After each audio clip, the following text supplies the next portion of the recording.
Should we tell everybody a secret? Even avid cruisers have things that they don't like about cruising. We're going to talk about that in this video up ahead.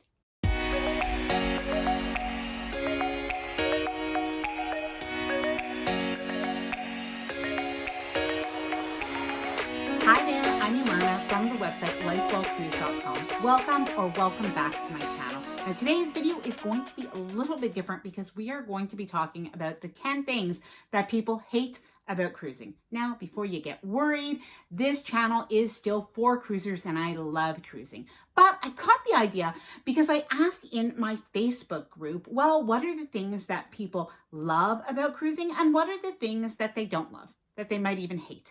And I got some amazing answers and I thought you might just have a little bit of fun with it. So what we're going to do is we're going to go through the top 10 things that people hate about cruising. Let me know if you resonate with any of these. Now, before I get started, I did want to mention that if you like this video, please do give it a big thumbs up. I really do appreciate it. And of course, please consider subscribing to the channel if you haven't done so already. Let's get started.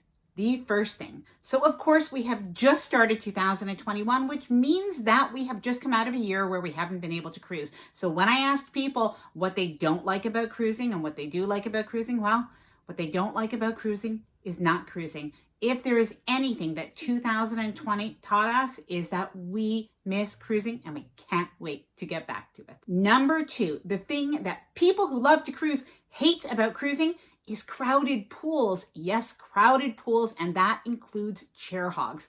Chair hogs, of course, are people that go and they take a couple of chairs. Usually they're taking even maybe a full row of chairs and they are saving them for hours on end. Now, how do people do this? Sometimes they put flip-flops, they put books, they put towels, all sorts of things. And of course, we just don't like it when people do this. Now, I have to say, I get up nice and early and I get my chairs because I love to hang out by the pool. Let me know if that is you and how you handle chair hogs and crowded pools. Number 3, unsupervised kids. And this means kids running all around the cruise ship, not being looked after by their parents, not being in the kids club, and just really maybe even pushing all the elevator buttons.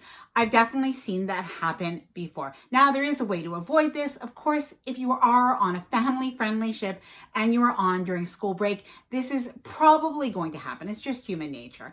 However, if you do want to avoid this, then head out on a ship that isn't maybe as orientated towards families and kids, and avoid those school breaks if you can. Those are just a couple of options because, of course, families are on vacation too, but definitely if you are a parent, keep an eye on your kids because things can happen. So be very careful. Now, along the same vein is kids in hot tubs. There are definitely a lot of people who said they don't like kids in hot tubs. But again, if we're on a family-friendly ship, this is bound to happen. So we could head over to the adult pool areas, which is oftentimes what my husband and I do. Now, of course, if you are somebody who doesn't like cruising, it might sound like cruising is awful, but cruising is still great. These are just a few of the things that are kind of minor pet peeves that might happen during a cruise.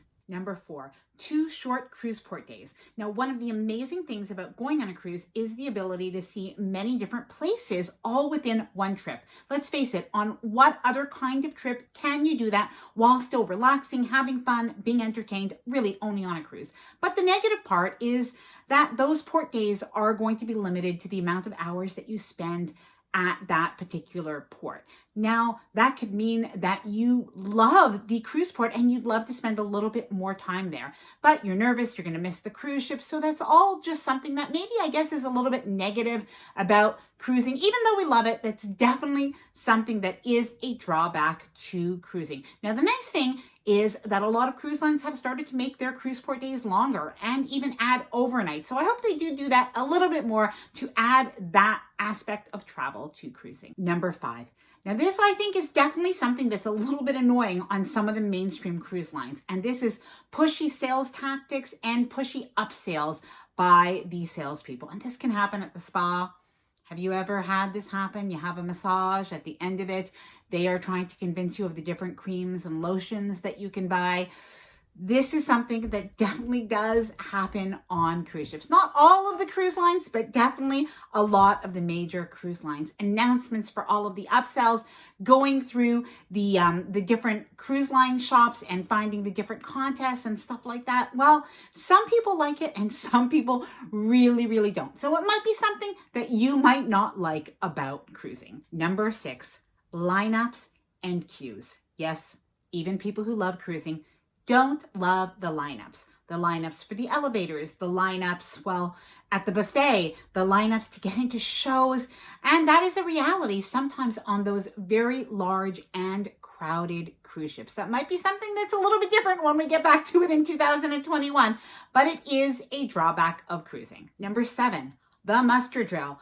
Okay, really? I think that most of us will agree that embarkation day is like one of the best moments of a cruise. It's like the best time, but the muster drill was not the best time. I definitely have some memories of that I would like to forget.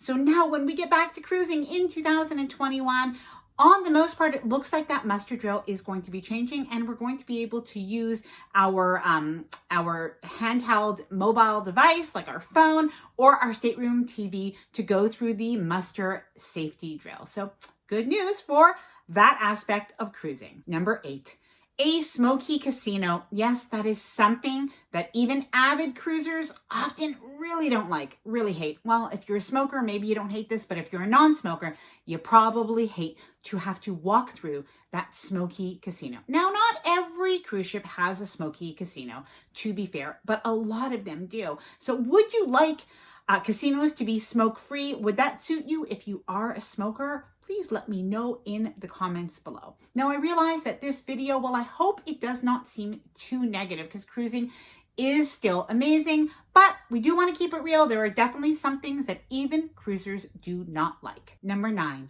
when there is too much motion of the ocean. What do I mean by that? Well, we love the sea, we love the ocean, we love the waves, but sometimes it gets to be a little bit too much. There's just too many waves, too much rocking, too much rolling. And well, maybe we need to go down to the guest services and see if we can get a little seasickness pill, or maybe we're taking our own seasickness pill that we brought. That is when we find it is a little bit too much. Now, to be fair, it does not happen very often, but a lot of cruisers, even if you like the sea, you don't love it when the seas are too rough. Number 10, we saved the best for last because this, I will guarantee this is the worst part of cruising. Let me know if you do agree and if you guessed it. It's disembarkation day.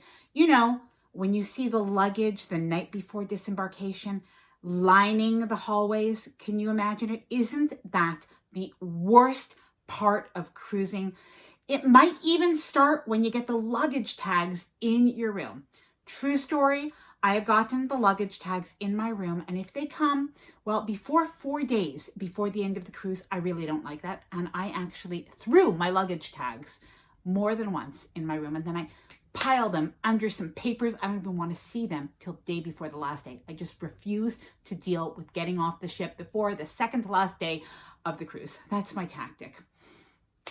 Anyway, I hope that this video has been a little bit of fun and that we can get back to cruising soon. Please let me know the things that you really don't like about cruising in the comments below. And if you love cruising, you can let me know what you love about cruising as well. Would you like to see a video about the 10 things that people love most about cruising? Let me know if that would interest you as well. So if you like this video, if you found it fun or enjoyable in any way, then please do give the video a thumbs up. I really do appreciate it. And of course, please consider subscribing to the channel if you have not done so already and join the Lifewell Cruise family. See you next time.